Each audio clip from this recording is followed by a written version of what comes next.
वय वर्ष 16 ते 21 ही 5 वर्ष आयुष्याची पुढची 50 वर्ष सुखाची आणि समृद्धीची करतात. या 5 वर्षांचं महत्व पटवून देणारा भगवा चौक गणेश मंडळाचा देखावा वय वर्ष 16 ते 21 निर्णयाचा संगम, भविष्याचा आरंभ. मित्रांनो, हातात दगड नाही तर पेन आणि पुस्तक घ्या. चला, झाली बाबा एकदाची डिग्री. अरे आता तर डिग्री झालीये, आता मज्जा करायला आपण मोकळे. अरे म्हणजे काय, ते कॉलेज, परीक्षा, अभ्यास नुसताच वैतागायला होता यार मला. अरे डिग्री तर झाली, पण आता पुढे नोकरी, व्यवसाय आणि पोटा पाण्याचं काय? अरे सोड रे, त्याचा आता काय विचार करायचा, बघू पुढचं पुढे. मित्रांनो, ज्या वयात करिअरचा, भविष्याचा विचार करायचा त्या वयात आपण तो विचार करत नाही. वय आणि वेळ निघून गेल्यावर पश्चाताप करण्याशिवाय आपल्या हातात काहीही उरत नाही. पुढे काय होतं तुम्हीच पहा. हे पाहण्याआधी आम्ही सांगतोय, हातात दगड नाही, पेन आणि पुस्तक घ्या.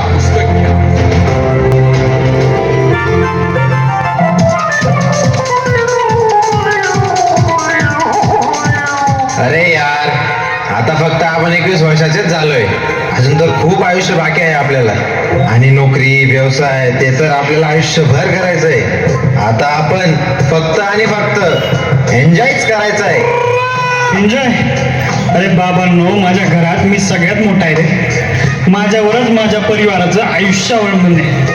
आणि मी या वयात जर त्यांचा विचार न करता एन्जॉय केला तर कसं होईल? हे बघ, आता मला सांग, तू कॉमर्सला ऍडमिशन का घेतलं? का म्हणजे? अरे आपण सगळे सोबत राहू म्हणून तुमच्या सोबत आलो. युवक बंधू आणि भगिनींनो, बघितलं, दुसरी आणि मोठी चूक तुम्ही करतात. माझ्यासोबतचा मित्र किंवा मैत्रीण करते म्हणून मीही तेच करणार. आपल्या करिअरचे ध्येय हे आपण ठरवायला हवे. आपली आवड आणि आवडीचं क्षेत्र हेच आपल्या आयुष्याला वळण देणारं असतं. तिथेच आपण चुकलो तर काय होतं ते आपण पाहूयात. पाहण्याआधी आम्ही हेच सांगतोय, हातात दगड नको तर पेन आणि पुस्तक घ्या. वा वा, आमच्यासोबत ऍडमिशन. जर उद्या उठून तुझ्या मित्राने लग्न केलं तर तू पण त्याच्या मागे लग्न करायला जाशील का? ओ येडी सुरत ना, नीट बोल रे. अरे सोडा या, आपण मस्त फिरायला जाऊ, चला.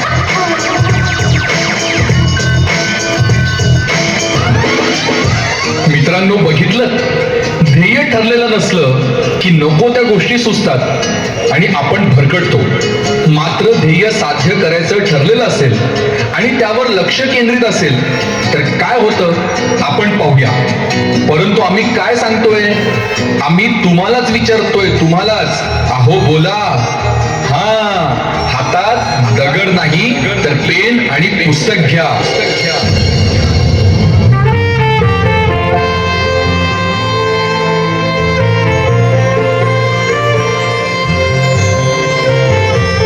अभिनंदन, अभिनंदन, सर्वांचे अभिनंदन. हो हो, अभिनंदन. पण तुझेही डबल अभिनंदन. अरे डबल का? हो मग, गेली 5 वर्ष आम्ही कितीतरी वेळा तुझ्या तोंडून ऐकतोय, एकदा की ग्रॅज्युएट झालो की स्पर्धा परीक्षा आणि वर्षभरातच अधिकारी. आता तू अधिकारी होणारच, मग त्यासाठीच हे डबल अभिनंदन. अच्छा, मग माझ्याकडून सुद्धा तुम्हा सगळ्यांचे डबल अभिनंदन. हो, आपल्या सर्वांचे लक्ष ठरले आहे. चला आता ते प्राप्त करूनच भेटूया. हो, बरोबर बोलतोय. पण आता पुढचे वर्ष आयुष्याला कलाटणी देणारे आहे. त्यामुळे गेली 5 वर्ष ज्या गोष्टीच्या प्रतीक्षेत आपण होतो ती गोष्टही मिळाली आणि लक्ष गाठण्याची वेळही आली. हो ना, पहिले नोकरी मग छोकरी. अरे ओ छोकरीवाले, जास्त स्वप्न बघू नको, नाहीतर तू करशील कुठेतरी चाकरी. मित्रांनो, बघितलं, या दोन्ही नाट्यात कोणाचं भविष्य उज्ज्वल दिसलं तुम्हाला? ज्यांचं ध्येय ठरलं आहे त्यांचं की ज्यांचं ठरलेलं नाही त्यांचं? म्हणून आम्ही सांगतोय, हातात दगड नाही तर पेन आणि पुस्तक घ्या.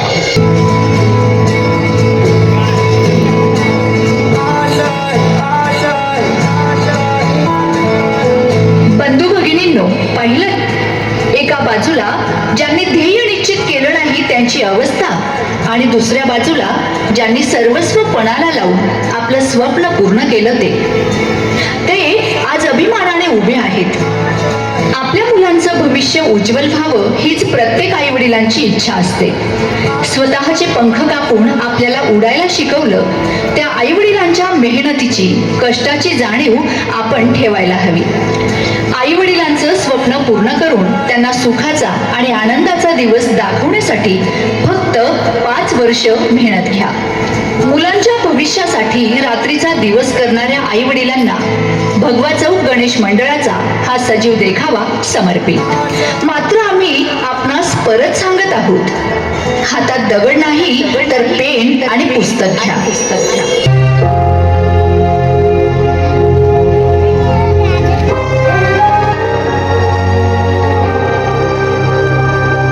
काय ग, अशी काय विचार करत बसली?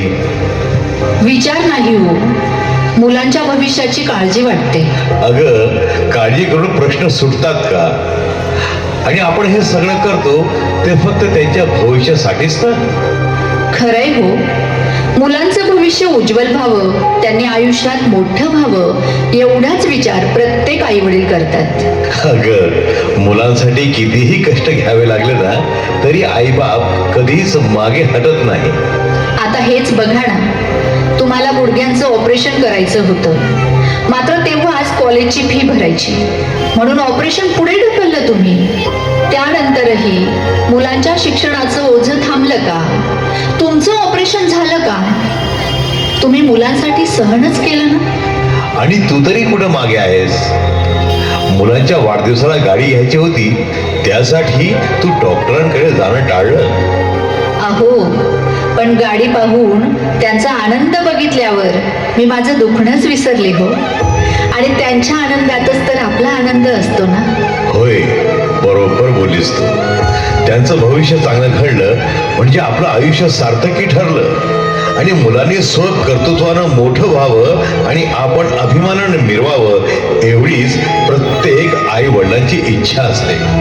आणि लहानाचं जसं आपण त्यांना मोठं केलं ना, त्यांची काळजी घेतली ना, त्यांच्या प्रत्येक इच्छा पूर्ण करण्याचा प्रयत्न केला ना, तेच त्यांनी आपल्या उतारवयात फक्त काळजी घ्यावी एवढंच मात्र खरं. आपण ज्या दिवशी मुलांना जन्म देतो ना, त्या दिवसापासून त्यांच्या आयुष्याची स्वप्न रंगवत असतो. अगं, फक्त स्वप्न रंगवत नाही तर ती पूर्ण करण्यासाठी रात्रीचा दिवस करतो आपण. पण मला एक सांगा, जे आई वडील मुलांचं भविष्य उज्ज्वल घडविण्यासाठी मेहनत घेतात, त्यांची मुलं अपयशी झाल्यावर किंवा आई वडिलांच्या कष्टाला महत्व न देता टवाळकी करण्यात घालवतात, त्या आई वडिलांचं काय हो? तू विचार करतेस ना, ते अगदी बरोबर आहे. पण संगतीचा सुद्धा परिणाम होतोच की. हे बघ, संगत चांगली ठेवली तर भविष्य सुद्धा चांगलं घडतं. आणि शेवटी त्या मुलांवर आहे.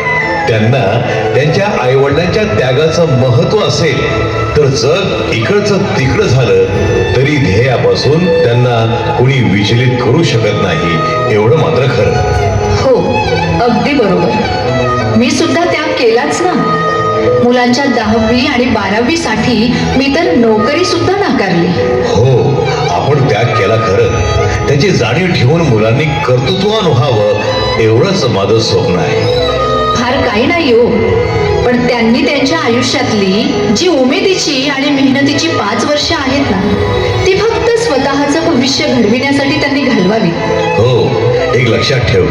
अगं, हे 5 वर्ष त्यांच्या आयुष्याची 50 वर्ष सुखाची आणि समृद्धीची करतील ह्याची मला खात्री आहे.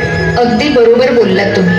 मुलांनो, आई वडिलांना फक्त मुलांनी कर्तृत्वाने मोठं झालेलं पाहायचं असतं बरं का. चला तर आज गणरायाच्या साक्षीने आई वडिलांचं स्वप्न पूर्ण करण्याचं, कर्तृत्ववान व्यक्ती घडवण्याचं आणि घडण्याचा आपण निश्चय करूया, संकल्प करूया.